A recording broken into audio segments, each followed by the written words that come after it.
রাশিয়ার কাজান শহরে কয়েকটি আকাশচুম্বী ভবনে ড্রোন হামলা চালিয়েছে ইউক্রেন। ঠিক যেন যুক্তরাষ্ট্রের 9/11-এর ধাঁচের হামলার মতো কাজানে আক্রমণ করল ইউক্রেন।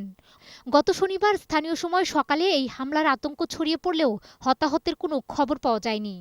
2001 সালের 11 সেপ্টেম্বর যুক্তরাষ্ট্রের নিউ ইয়র্কে টুইন টাওয়ারে ভয়াবহ হামলা চালিয়েছিল আল কায়দা জঙ্গি গোষ্ঠী। সেই হামলায় প্রায় 3,000 লোক নিহত হয়। মস্কো থেকে পূর্বে প্রায় 800 কিলোমিটার দূরে কাজান শহরের অবস্থান। শহরটিতে অন্তত 3টি ভবনে বিস্ফোরণ ভর্তি ড্রোন আছড়ে পড়ে। সামাজিক যোগাযোগ মাধ্যমে ছড়িয়ে পড়া একটি ভিডিওতে দেখা গেছে ড্রোন হামলার পর একটি ভবনে আগুন ধরেছে।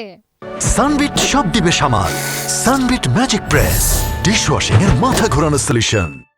হামলা হওয়া ভবনটি আবাসিক এলাকা বলে জানা গেছে। এতে থাকা বাসিন্দাদের সরিয়ে নেওয়া হয়েছে। কাজানের মেয়রের দপ্তর জানায়, ড্রোন হামলার পর ভবনগুলোর আগুন নেভানোর কাজ শুরু করে ফায়ার সার্ভিস। রাশিয়া জানায় অন্তত 8টি ড্রোন 6টি আবাসিক ভবনে আঘাত হেনেছে। একটি ড্রোন শিল্প স্থাপনায় আঘাত হানে। Desk report, 21 television.